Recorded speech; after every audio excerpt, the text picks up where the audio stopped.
پناہ مانگتا ہوں میں اللہ کی شیطان مردود سے،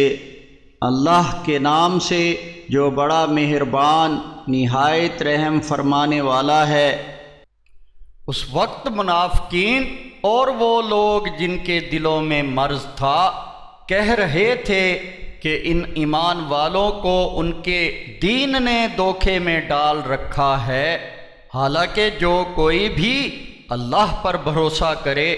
تو یقیناً اللہ کمال غلبے و حکمت والا ہے۔ اور اے نبی صلی اللہ علیہ وسلم، اگر تم اس منظر کو دیکھتے جب فرشتے کفر کرنے والوں کی روحیں قبض کرتے ہیں اور ان کے چہروں اور پشتوں پر مارتے جاتے ہیں اور کہتے جاتے ہیں کہ چکھو جلنے کا عذاب، یہ تمہارے ان اعمال کی سزا ہے جو تمہارے ہاتھوں نے سر انجام دے کر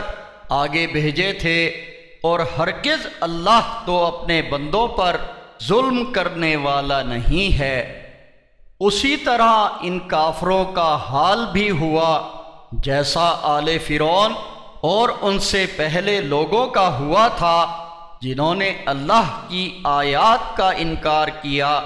تو اللہ نے انہیں ان کے گناہوں کے سبب پکڑ لیا۔ بے شک اللہ بے پناہ طاقت والا، کڑی سزا دینے والا ہے۔ یہ اس لیے ہوا کہ اللہ کی سنت یہ ہے کہ جب کسی قوم کو کوئی نعمت دیتا ہے تو اسے اس وقت تک نہیں بدلتا جب تک وہ قوم خود اپنی حالت کو نہ بدلے، اور اللہ تو سب کچھ سننے اور جاننے والا ہے۔ اسی طرح جیسے آل فرعون اور ان سے پہلے لوگوں کے ساتھ ہوا کہ جب انہوں نے اپنے رب کی نشانیوں کو جھٹلا دیا تو ہم نے ان کو ان کے گناہوں کی پاداش میں ہلاک کر ڈالا اور آل فرعون کو غرق کر دیا، اور وہ سب کے سب ظالم لوگ تھے۔ یقیناً تمام جانداروں میں اللہ کے نزدیک بدترین تو کفر کرنے والے لوگ ہی ہیں جو ایمان نہیں لاتے۔ ان میں بعض وہ ہیں جن کے ساتھ اے نبی صلی اللہ علیہ وسلم تم نے عہد کیا، پھر وہ ہر مرتبہ اپنے عہد کو توڑ دیتے ہیں اور وہ اللہ سے نہیں ڈرتے۔ پس اے نبی صلی اللہ علیہ وسلم، اگر جنگ میں انہیں مد مقابل پاؤ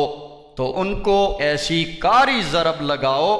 کہ ان کے پیچھے آنے والے لوگ بھی بھاگ جائیں اور انہیں عبرت حاصل ہو۔ اور اگر تمہیں کسی قوم سے خیانت کا خوف ہو تو سر عام اس کے عہد کو برابری کی سطح پر ان کی طرف پھینک دو، اللہ خیانت کاروں کو پسند نہیں کرتا۔